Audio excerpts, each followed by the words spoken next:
Hello my dear students, welcome to the chemistry class. इसके पहले वाली क्लास में हमने किसके बारे में पढ़ा था? ग्लूकोज के बारे में पढ़ा था। ग्लूकोज की साइक्लिक स्ट्रक्चर क्या होती है, एनोमेरिक फॉर्म क्या होती है और ग्लूकोज की हॉवर्थ स्ट्रक्चर क्या होती है। इसके साथ साथ हमने म्यूटर रोटेशन के बारे में भी पढ़ा था। ठीक है, तो अब हम पढ़ रहे हैं, हम पढ़ते हैं मेन टॉपिक हमारा था क्या? कार्बोहाइड्रेट था। ठीक है, तो कार्बोहाइड्रेट क्या होते हैं? ठीक है, कार्बोहाइड्रेट होते हैं ऑप्टिकली एक्टिव, ठीक, ऑप्टिकली एक्टिव पॉलीहाइड्रोक्सी, या तो कीटोन होते हैं या फिर एल्डिहाइड होते हैं। तो पॉलीहाइड्रोक्सी एल्डिहाइड तो कौन था? ग्लूकोज। ठीक है, अब हम पढ़ेंगे फ्रुक्टोज के बारे में, जो कि क्या है आज का हमारा टॉपिक क्या है? फ्रुक्टोज। तो फ्रुक्टोज है क्या? क्या है फ्रुक्टोज? तो फ्रुक्टोज सबसे पहले तो मोनोसेकेराइड है। क्या है ये? मोनोसेकेराइड। मोनोसेकेराइड का मतलब क्या होता है कि इसमें सिर्फ ग्लूकोज की एक ही यूनिट प्रेजेंट होती है। ठीक है, मोनोमर है, सिर्फ ये क्या है? मोनोमर है, एक ही यूनिट इसमें प्रेजेंट है। उसके बाद ये क्या है? एक तो इसका formula same as it is किसकी तरह? ग्लूकोज की तरह। उसके बाद हमारे पास आता है कि जो फ्रुक्टोज है वो क्या है? Keto hexose. क्या है ये? Keto hexose. Hexose means 6 carbon और कीटो मीन्स इसमें कीटोन ग्रुप प्रेजेंट है। जबकि ग्लूकोज क्या था? एल्डो हेक्सोज था, उसमें एल्डिहाइड ग्रुप था और 6 कार्बन थे। अब हमारे पास जो ग्लूकोज है वो क्या है? सबसे D माइनस, मतलब लीवो रोटेटरी है ये। क्या है ये? लीवो रोटेटरी। लीवो रोटेटरी का मतलब क्या होता है? आपको स्टार्टिंग में सबसे पहले मैंने बताया था पीपीएल। ठीक है, पीपीएल को अगर राइट में घुमा देता है, कोई सा भी कंपाउंड अगर पीपीएल को राइट में घुमा देता है तो हम उसको बोलते हैं डेक्स्ट्रो रोटेटरी। और अगर पीपीएल को कहाँ घुमा देता है? लेफ्ट में घुमा देता है तो हम उसको बोलेंगे लीवो रोटेटरी, जिसको माइनस से डिनोट करते हैं। तो जो फ्रक्टोज है हमारे पास वो क्या है? लीवो रोटेटरी है। यहाँ तक आपको क्लियर हो गया? ठीक है, ये किससे मिलता है हमें? फ्रुक्टोज कहाँ पर मिलता है? फ्रुक्टोज को सुक्रोज से मिलता है। किससे मिलता है ये? सुक्रोज से।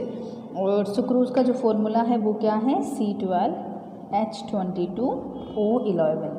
तो ये हमें सुक्रोज से मिलता है। अब आता है हमारे पास फ्रुक्टोज की स्ट्रक्चर बनाते हैं। सबसे पहले आपको पता होना चाहिए कि फ्रुक्टोज क्या है? कीटो हेक्सोज, ये वाली चीज़ जो है यही आपकी हेल्प करेगी इसकी स्ट्रक्चर बनाने में। ठीक है, तो जैसे स्टार्ट 1, सबसे पहले तो कितने कार्बन है? 6, 1 2 3 4 5 और ये 6। अब अपन को क्या बनाना है? कीटोन ग्रुप बनाना है। कीटोन ग्रुप बनाने के लिए कीटोन ग्रुप फर्स्ट में तो हो नहीं सकता, अगर फर्स्ट में होता है तो वो एल्डिहाइड हो जाता है। तो कीटोन ग्रुप हमेशा कहाँ आता है? कम से कम सेकेंड कार्बन पर ही ये आएगा। ठीक है, उसके बाद हमें पता है लास्ट में इसमें क्या होता है? CH2OH। ये चीज़ आपको क्लियर हो गई है। अब हमें क्या करना है? ये सेकेंड पे आ गया तो फर्स्ट पे क्या आ जाएगा? CH2OH। अब जस्ट इसको स्टार्ट कर दो, OH और यहाँ पर H, सब जगह OH है, देख लीजिए, सिर्फ एक ही 1 2 and 3। This is the 1 carbon, this is 2 carbon and this is 3 carbon. 3 carbon पर ही हाइड्रोजन प्रेजेंट है बस।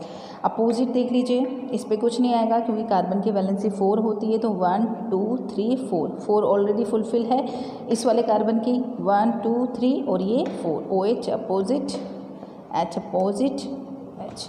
ये आपके पास क्या बन गया? फ्रुक्टोज। क्या है ये हमारे पास? फ्रुक्टोज। क्लियर हो गया आपको? अब होगा क्या? अब क्या होगा? हम क्या बना रहे हैं यहाँ पर?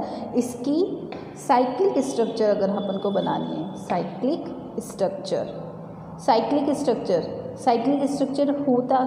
स्ट्रक्चर में क्या होता है कि जो कीटोन ग्रुप या फिर एल्डिहाइड ग्रुप है वो किससे रिएक्ट कर लेता है?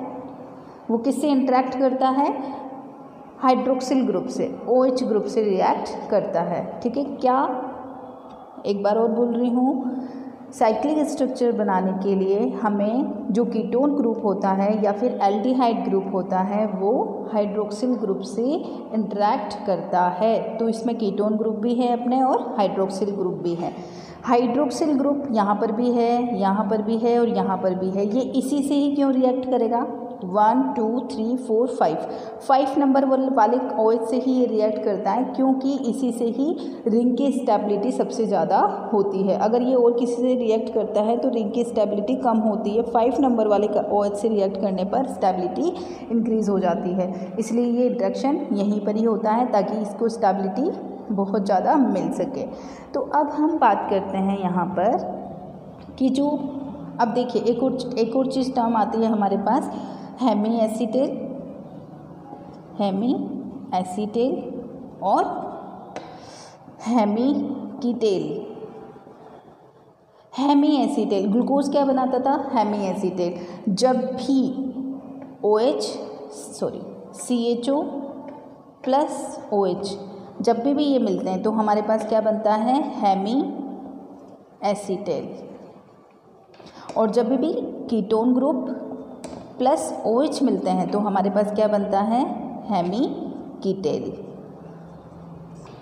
ठीक है। और रिड्यूसिंग और नॉन रिड्यूसिंग शुगर भी हम इसी से ही आइडेंटिफाई करेंगे। अगर किसी भी कंपाउंड में हेमी एसीटेल या फिर हेमीकीटेल ग्रुप प्रेजेंट है तो वो क्या होगा? रिड्यूसिंग शुगर होगी।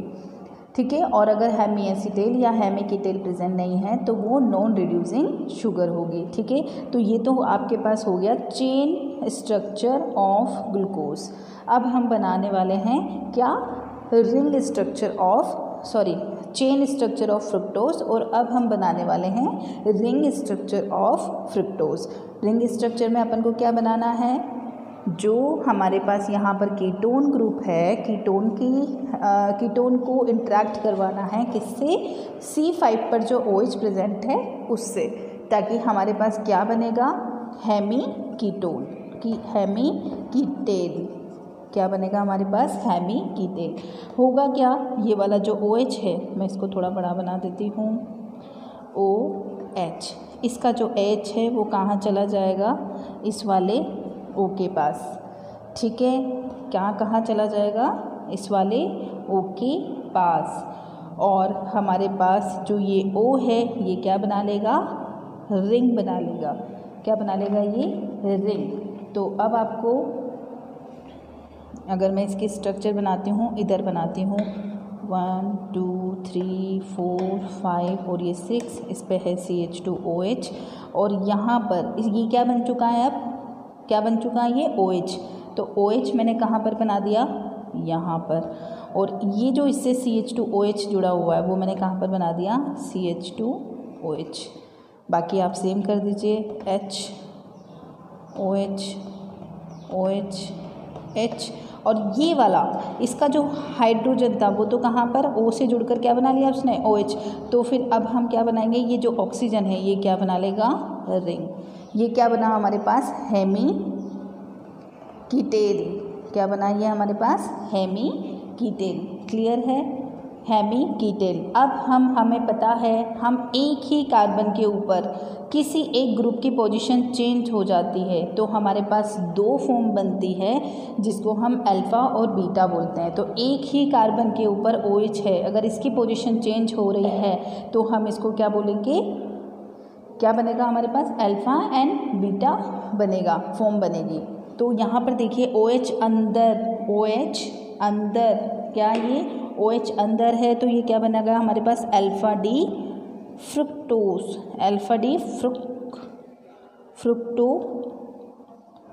फ्यूरेनोज।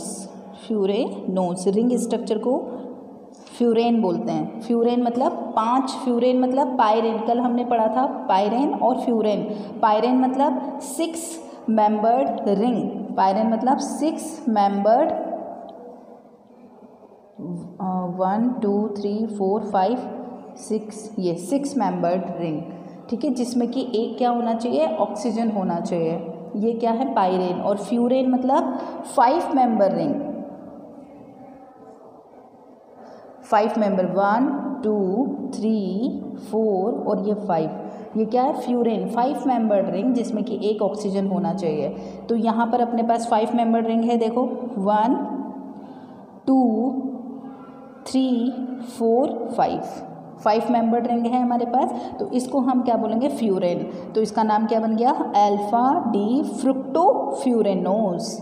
ठीक है, अल्फ़ा क्यों है, क्योंकि OH जो है वो क्या है, रिंग के अंदर। OH कहाँ है, रिंग के अंदर, अंदर मीन्स अल्फ़ा।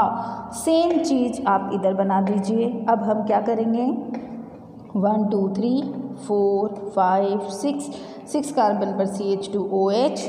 उसके बाद अपने पास यहाँ पर ये तो 5th वाला तो रिएक्ट करेगा। उसके बाद यहाँ पर हम देखो, यहाँ पर मैंने रिंग के अंदर बनाया, यहाँ पर मैं रिंग के बाहर, CH2OH, बाकी सेम OH OH H 1 2 3। अच्छा, यहाँ पर एक कार्बन एक्स्ट्रा हो गया है। यहाँ पर अपन क्या करेंगे, ये क्या बन गया, रिंग के बाहर है तो ये क्या बनेगा, बीटा डी फ्रुक्टो फ्यूरेनोज। क्यों, क्योंकि 5 मेंबर रिंग है, 1 2 3 4 5 मेंबर रिंग है इसको, इसलिए फ्यूरेनोज। तो ये हमारे पास क्या हो गया आज, फ्रुक्टोज। किसके बारे में पढ़ा आज अपन ने, फ्रुक्टोज के बारे में। आई होप आपको समझ में आया होगा। इसके बाद हम पढ़ेंगे इसके हॉवर्थ स्ट्रक्चर। किसके बारे में पढ़ेंगे अपन, इसकी हॉवर्थ स्ट्रक्चर के बारे में। और उसके बाद हमारे पास ग्लूकोज एंड फ्रुक्टोज हो गया, ये मोनोमर यूनिट्स होती हैं। और मोनोमर यूनिट से अब हम डाइसैकेराइड्स बनाएंगे, मतलब जिसमें कि 2 यूनिट्स काम में ली जाएगी। उसके बाद हम पॉलीसैकेराइड के बारे में पढ़ेंगे। ठीक है, तो ये हमारा आज का टॉपिक यहीं पर क्लियर होता है। नेक्स्ट टॉपिक में हम इसकी हॉवर्थ स्ट्रक्चर के बारे में स्टडी करेंगे। Till then, take care of you and stay blessed.